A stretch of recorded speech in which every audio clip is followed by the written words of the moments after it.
गुरुर्ब्रह्मा गुरुर्विष्णु गुरुर्देवो महेश्वर गुरुं साक्षात् परब्रह्म तस्मै श्री गुरुवे नमः। वर्णानामृतसंहारां रसानां छन्दसामपि मङ्गलानां च कर्तारो वन्दवाणि विनायको भवानी शङ्करो वन्दो श्रद्धा विश्वासरूपिणं याभ्यां विना न पश्यन्ति सिद्धास्मान्तस्तमीश्वरम् वन्दे बोधमयं नित्यं गुरुशङ्कररूपिणो याशितो हि वक्रोऽपि चन्द्रः सर्वत्र वन्दते सीताराम गुणग्राम पुण्यारण्यविहारिणो वन्दो विशुद्धविज्ञानो कवीश्वर कपीश्वरो उद्भवे स्थिति संहारकारिणी यैषाणि सर्वश्रेष्ठीं सीतां नतोऽहं राम वल्लभाम् यन्मायावशवर्ती विश्वमखिलं ब्रह्मादिदेवासुरा यत् सत्त्वादमृषैव भाति सकलं रज्जो यथा हेर्भ्रमः यत्पाद प्लवमेकमेव हि भवामोधेऽस्ति तीर्षावतां वन्देऽहं ते तं शेषकारणपरं रामाख्यभीषं हरिम्। नारापुराणनिगमागम सम्मतं यद् रामायणे विविदितं क्वचिदन्यतो अपि स्वान्तः सुखाय तुलसी रघुनाथ गाथा भाषा निबन्धमपि मंजलमातनोति। आज से हम श्री रामचरितमानस कथा के रूप में प्रस्तुत करना प्रारंभ कर दिया है। सबसे पहले हमारे गोस्वामी जी श्री गणेश और माता सरस्वती की वंदना करती हैं। वर्णानाम अर्थसंघानां रसानां छन्दसामपि मंगलानां च कर्तारो वन्दो वाणी विनायको। वाणी यानी माता सरस्वती, विनायक यानी श्री गणेश, इनकी वंदना करते हैं।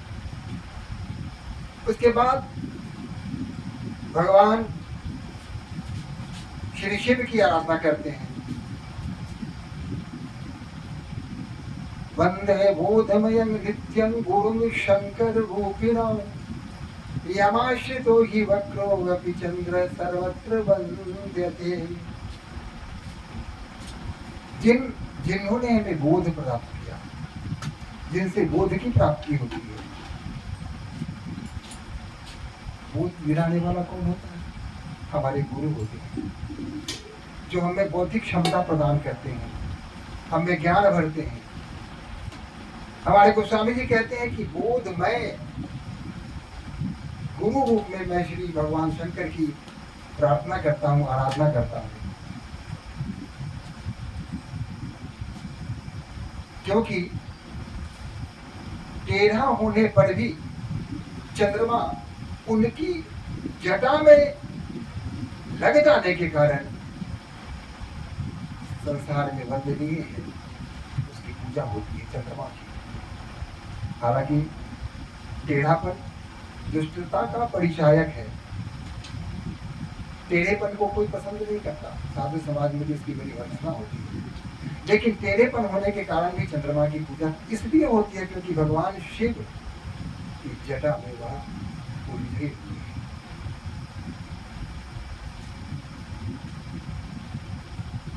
सीताराम गुणग्राम पुण्यारण्य विहारिणो वंदो विशुद्ध विज्ञानो कवीश्वर कपीश्वर। और उसके बाद श्री सीताराम गुरु के अरण्य में वन में विचरण करने वाले कौन? कवीश्वर और कपीश्वर की मैं वंदना करता हूं। यहां कवीश्वर कौन है? कवि शिरोमणि, प्राचीन कवि, आदि कवि महर्षि श्री वाल्मीकि। कवीश्वर कपीश्वर हो। अब ज्ञान भगवान शिव से प्राप्त किया उन्होंने, और कवीश्वर क्योंकि कविता लिखने जा रहे हैं, ये श्री रामचरितमानस को प्रारंभ करने जा रहे हैं। तो जो कवि शिरोमणि है, जो आदि कवि महर्षि वाल्मीकि हैं, उनकी वंदना करना तो बनता है। पहले तो उनकी वंदना होनी ही चाहिए। और तब अतुलित बलधाम हेम शैलाभ देहु धनुज बल कृशानु ज्ञानी नाम अग्रगण्यम। जो ज्ञानी नाम अग्रगण्यम है, अतुलित बलधाम के स्वामी हैं, कपीश्वर, जो कपियों के ईश्वर हैं, भगवान श्री हनुमान की वंदना करते हैं।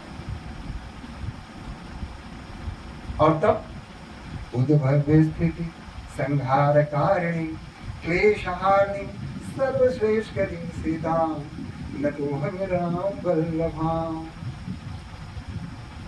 उस सीता मैया जो संहारकारिणी भी है, हमारे शरीर में जो विकार है, क्लेश है, उसको दूर भगाने वाली भी है।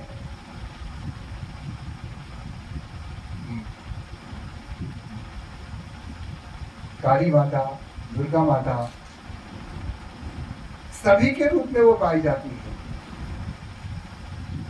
संहार भी करती है, पालन भी करती है। तो ऐसे सीता मैया की मैं प्रार्थना करता हूं। और अब एक बात गोस्वामी तुलसीदास जी आगे कहते हैं, नाना पुराण ऋगमागम सम्मतं यद् रामायणे निगदितं क्वचिदन्यतो अपि स्वान्त सुखाय तुलसी रघुनाथ गाथा भाषा निबंध मति मंजुल मातनोति। कहते हैं कि विभिन्न पुराणों से, उपनिषद से, ब्राह्मण ग्रंथों से और विभिन्न शास्त्रों से की सम्मति से और कुछ अन्यत्र से सामग्री एकत्र करके मैं श्री रामचरितमानस की रचना करता हूँ।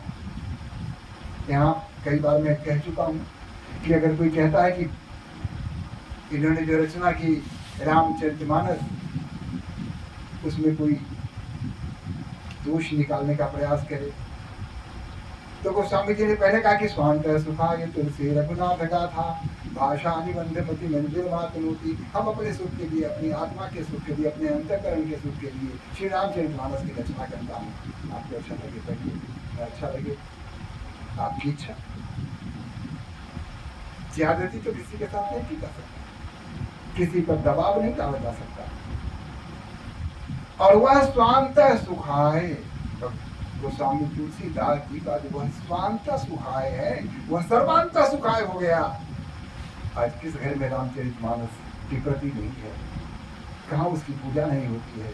ऐसा एक भी पल नहीं बीतता होगा जहाँ कहीं न कहीं किसी न किसी क्षेत्र में श्री रामचरितमानस का पाठ नहीं हो रहा है। सर्वत्र हो रहा है। इसके बाद ये तो संस्कृत में उन्होंने सारी बातें बताई, जो प्रार्थना थी संस्कृत में, लेकिन उन्होंने कहा था कि मैं स्वांत सुखाय तुलसी रघुनाथ गाथा भाषा निबंध, भाषा जो स्थानीय भाषा होती है, भोजपुरी है, मगही है, अवधी है, ब्रज भाषा है, ये सारी स्थानीय भाषा होती है, जिसको उस समय भाषा कहते थे। उस समय इन बोलियों को भाषा के रूप में जाना जाता था। तो ये कहते हैं कि भाषा के रूप में हम आपके सामने प्रस्तुत कर रहे हैं अपने सुख के। अब यहाँ से वो अवधी भाषा प्रारंभ करते हैं। जो सुमिरते सिद्धि हो गणनायक करिबर बदन करऊ अनुग्रह सो बुद्धि राशि शुभ गुण सदन मूक हो ही बाचाल पंगु चढ़ही गिरिवर गहन जासु कृपा सो दयाल द्रवभू सकल कलिमल दहन नील सरोर श्याम अरुण वरुण वारिज नयन करऊ सो मम गुण धाम सदा क्षीर सागर शयन कुंद इंदु समदेव कुमार मन करुणायन जाहि दीन पर ने करगु कृपा मर्दन मयना बंदौ गुरुपद कंज कृपा सिंधु नर रूप हर महामोह तम पुंज जासु वचन रवि कर निकर।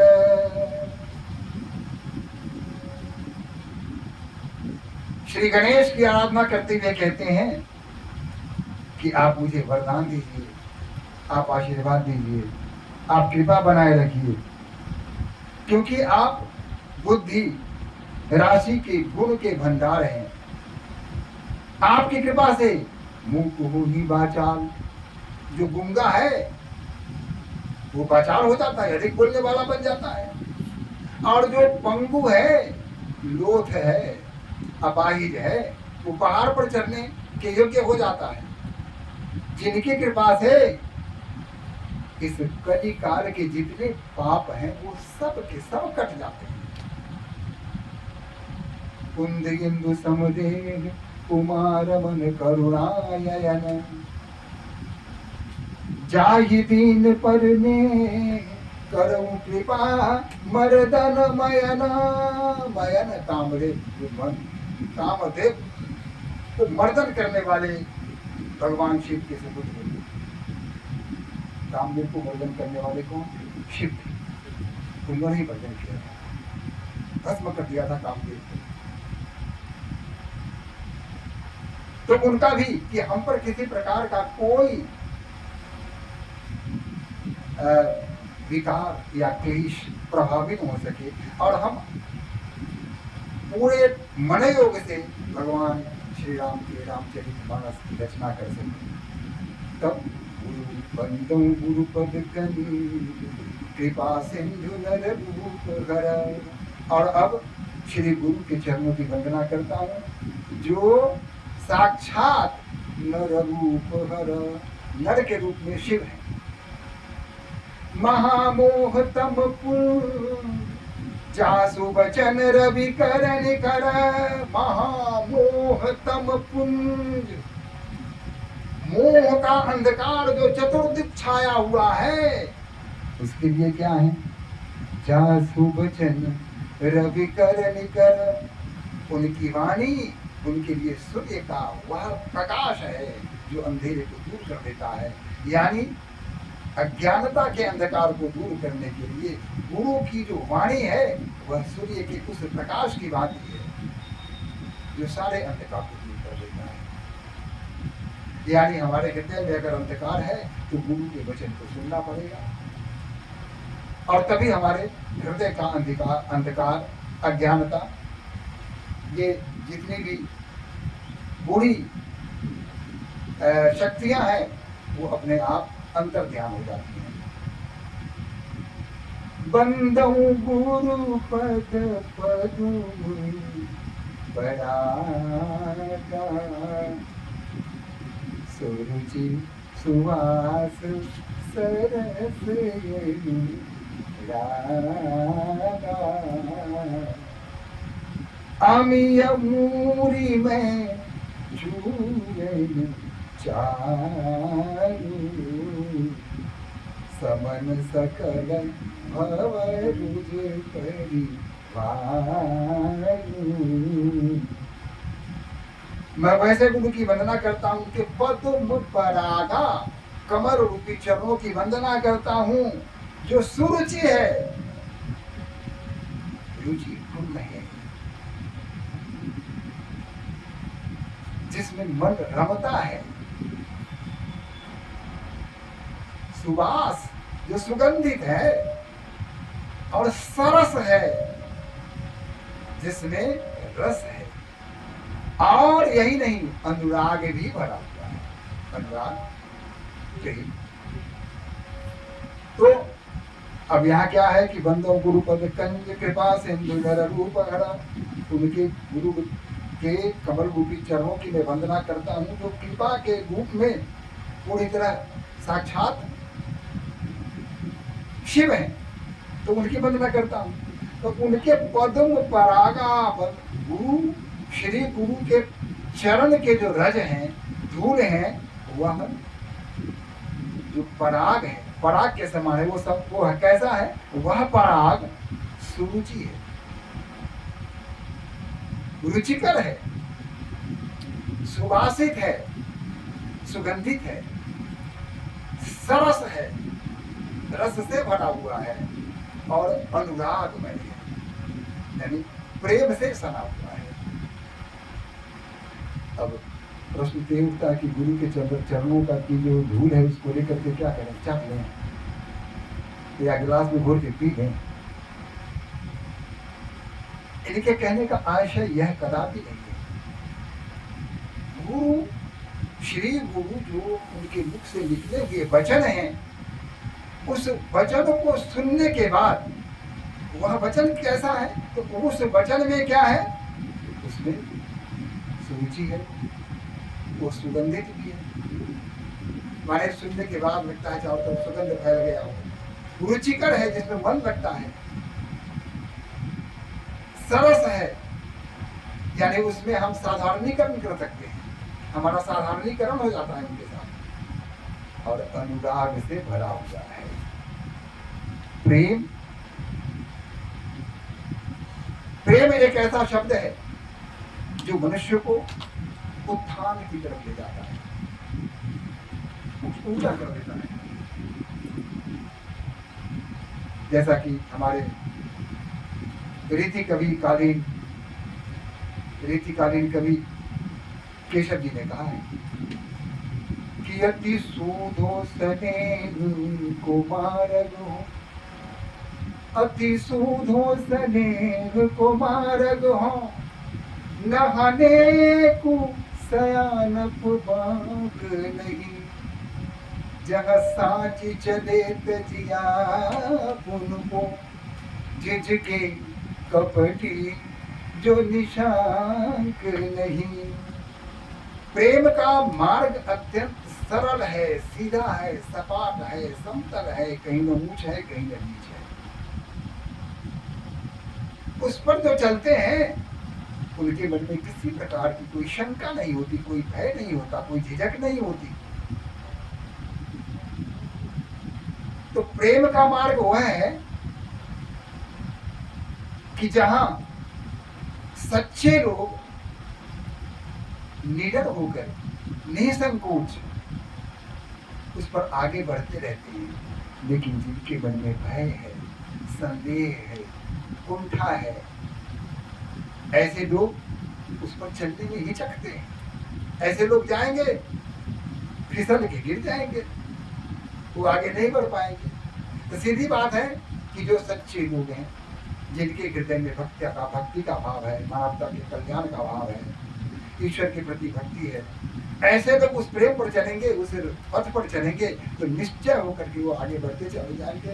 उन्हें कोई न कोई बाधा नहीं होगी, कोई विघ्न उत्पन्न नहीं होगा। वो आंख बंद करके जहाँ साँच चले तजी आपन को, जो अपने हृदय में किसी प्रकार का अहंकार न हो, आपुन हो, आपुन माने क्या, अहंकार, जिसके मन में किसी प्रकार का अहंकार नहीं हो, ऐसे लोग प्रेम के पथ पर निसंकोच आगे बढ़ते चले जाते हैं। लेकिन जिनके मन में भय है, शंका है, ऐसे लोग उस प्रेम पथ पर नहीं चल पाते। तो गुरु के जो वचन हैं वो कैसे हैं? तो सुरुचि है, सुवास है, सरस है, अनुरागी है। अमिय मूरि में चूरन चारु, समन सकल भवरुज परिवारु। उनके अमिय मूरि में चूरन चारु, समन सकल भवरुज परिवारु। संसार की जो विघ्न बाधाएं हैं और जितने भी ये जो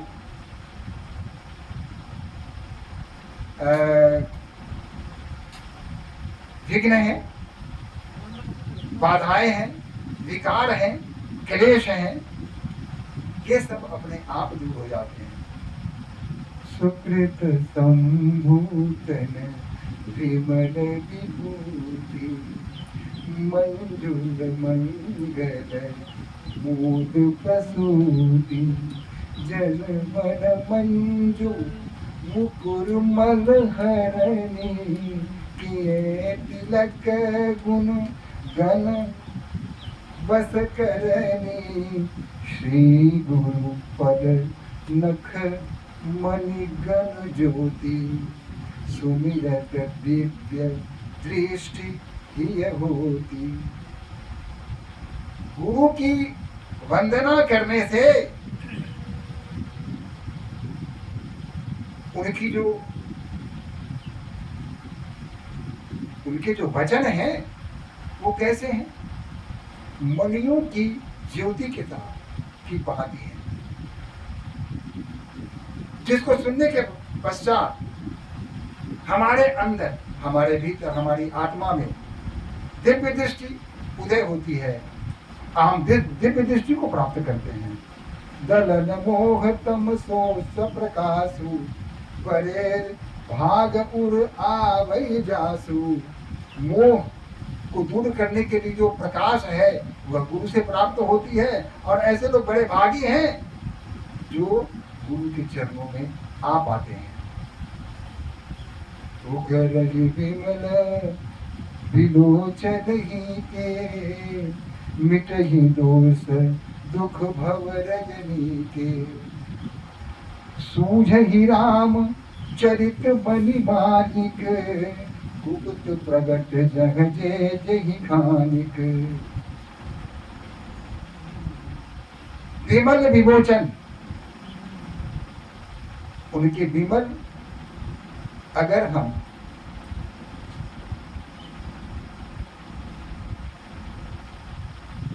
उनके अमृत वाणी से, गुरु की अमृत वाणी से हमारी आंखों में विमल, हमारे आंख विमल यानी पवित्र हो जाती है, हमारी आंखें पवित्र हो जाती हैं, और फिर संसार के जितने भी दोष हैं, दुख हैं, ये सभी अपने आप समाप्त हो जाते हैं। सूझहि रामचरित मणि मानिक, कुपत प्रगट जग जे जहि खानिक। जथा सुवंजन अंजदृग, साधक सिद्धि सुजान। कौतुक देखत शैल वन, भूतल भूरि निधान। गुरु पद रज मृदु मंजुल अंजन, नयन अमिय त्रिगदोष विभंजन। गुरु के चरणों के जो रज हैं वो उसी प्रकार अंजन के समान है, जिसको आंखों में लगाने के बाद जो आंख के दोष होते हैं, नेत्र के दोष होते हैं, वे दोष अपने आप समाप्त हो जाते हैं। और तेज करे विमल विवेक विलोचन, इससे हमारे आंखें विमल हो जाती हैं और विवेकशीलता आ जाती है। वर्णव रामचरित भवमोचन, और उस रामचरित का वर्णन हम करते हैं जो संसार से हमें मुक्ति दिलाता है, भवसागर को पार कराता है। और उसके बाद भगवान गोस्वामी तुलसीदास जी ब्राह्मणों की वंदना करते हैं। ब्राह्मण की एक बात है, जैसा कि कहा गया है कि ब्रह्म जानाति ब्राह्मण, जो ब्रह्म को जाने उसे ब्राह्मण कहते हैं। विप्र जो वेदों को लोगों तक पहुंचाए, लोगों को सुनाए, वेद का ज्ञान लोगों तक पहुंचाए, उसको विप्र कहते हैं। ब्राह्मण इतना आसान नहीं है। हम उठते हैं किसी को भी ब्राह्मण कह देते हैं। क्या कोई सभी ब्राह्मण है? क्या सभी ब्रह्म को जानते हैं? जो ब्रह्म को जानते हैं वही ब्राह्मण है। तो उन ब्राह्मणों को, उस ब्राह्मण समूह की वंदना करते हैं हमारे गोस्वामी तुलसीदास। बंधु प्रथम महीसुर चरणा। महीसुर जो पृथ्वी के देवता हैं। बंधु प्रथम महीसुर चरणा। मोह जनक संशय सब हरणा। मोह से उत्पन्न जितने भी प्रकार के संशय हमारे हृदय में हैं, उन सबों को वो हर लेते हैं। कौन हर लेते हैं? महीसुर। महीसुर यानी धरती के ईश्वर यानी ब्राह्मण। तो पहले ब्राह्मणों की वंदना करते हैं। सुजस समाज सकल गुण खानी।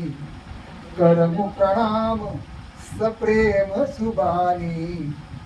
कहते हैं कि समाज में, संपूर्ण समाज को यश प्रदान करने वाले, समाज को दिशा देने वाले, समाज को अच्छे मार्ग पर ले जाने वाले ऐसे ब्राह्मण को हम दोनों हाथ जोड़ के प्रेम के साथ प्रणाम करते हैं।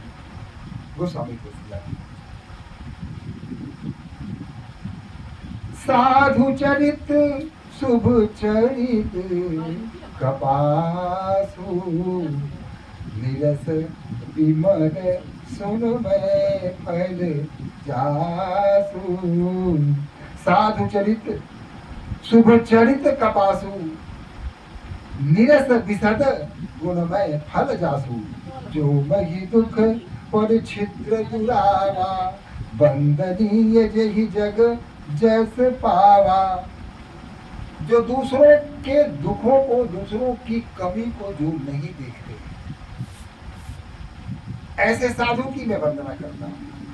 ऐसे संतों की मैं वंदना करता हूँ जो दूसरों की कमी को, दूसरों के दुर्गुणों को हमें से ध्यान नहीं देते। इस पर हाँ, प्रयास करते हैं कि उन दुर्गुणों को दूर कर दें, अपनी सौम्यता से, अपने विवेक से, अपनी वाणी से, अपने व्यवहार से, लेकिन उसको तूल नहीं देते। तो ऐसे संत समाज की मैं वंदना करता हूँ। मुद मंगलमय संत समाजो। जो जग जंगम तीरथ राजू। ये जो संतों का समाज है वह तीर्थ राज प्रयाग के समान है। जिस प्रकार हम प्रयाग में जाते हैं, स्नान करते हैं, मज्जन करते हैं और हमारे सारे पाप वहाँ धुल जाते हैं, हम वहाँ पुण्य के भागी बनते हैं। उसी प्रकार अगर सत्संगति में हम जाते हैं, संतों के समाज में जाते हैं, तो वहाँ हमारे हृदय में जितने भी विकार हैं, ये सारे विकार हमसे दूर हो जाते हैं और ईश्वर प्राप्ति का मार्ग हमें शीघ्र ही दिख जाता है कि ईश्वर का मार्ग यही है, ईश्वर प्राप्ति करने का यही मार्ग है। विधि निषेध में कभी बल हरणी। कर्म कथा रविनंदनी भरणी। हरिहर कथा विराजती देवी। सुनत सकल मुद मंगल देवी। बटु विश्वास अचल निज धर्मा। तीरथ राज समाज सुकर्मा। सब ही सौरभ सब दिन सब देसा। सेवत सादर सवन कलेसा। अकथ अलौकित तीरथ राजू। देहि सद्य फल प्रगट प्रभाऊ। जिस प्रकार तीर्थ राज प्रयाग में जाने मात्र से ही उसके प्रभाव से हमारे सारे पाप, चित्त की मलिनता, चरित्र में अगर कोई दोष है तो ये सारे अपने आप अंतर्ध्यान हो जाते हैं, समाप्त हो जाते हैं और अच्छे गुण हमें बढ़ जाते हैं। उसी प्रकार ये जो संतों का समागम है, जब सत्संगति में हम जाते हैं तो हमारे हृदय में जितने भी विकार हैं, क्लेश हैं, जितने भी पाप हैं, ये सारे अपने आप धुलने लगते हैं, दूर होने लगते हैं और हमारा चित्त शुचिमय हो जाता है, हमारा चित्त उदात्त हो जाता है, हमारा चित्त स्वच्छ हो जाता है, पवित्र हो जाता है। सुनि समुझहि जल मुदित बना, मज्जहि अति अनुराग, लगहि चारि फल अछत तनु, साधु समाज प्रयाग। साधु समाज को उन्होंने प्रयाग की से तुलना की है कि जिसको सुन, जहाँ जाकर लोग सुनते हैं, समझते हैं, मुदित मन से जिस प्रकार जाकर के प्रयागराज में स्नान करते हैं, उसी प्रकार अगर संत समाज में हम जाते हैं तो उस स्नान करने का सारा श्रेय उनको मिल जाता है, सारा पुण्य उन्हें प्राप्त हो जाता है और चारों फल की प्राप्ति हो जाती है। यह विशेषता है। तो अब यहाँ तक तो यह बात हो गई कि सज्जनों की, सज्जन या संत समाज, इसके संदर्भ में गोस्वामी जी ने बहुत सारी बातें कही हैं, क्योंकि सिर्फ सज्जनों ने ही बल्कि दुर्जनों की भी व्याख्या उन्होंने की है। दुर्जनों के संबंध में भी उन्होंने बताया है कि जो दुर्जन होते हैं उनका क्या स्वभाव होता है। तो कल हम दुर्जन पर विचार करेंगे, दुर्जन के संबंध में उनका क्या विचार है, उन्होंने क्या कहा है और सज्जन और दुर्जन में भेद क्या है, इन सारी चीजों पर हम कल विचार करेंगे। आइए थोड़ा सा भगवत भजन कर लें। श्री राम जय राम जय जय राम, श्री राम जय राम जय जय राम, श्री राम जय राम जय जय राम, श्री राम जय राम जय जय राम, श्री राम जय राम जय जय राम। संकट मोचन कृपा निधान, संकट मोचन जय हनुमान, श्री राम जय राम जय जय राम, श्री राम जय राम जय जय राम।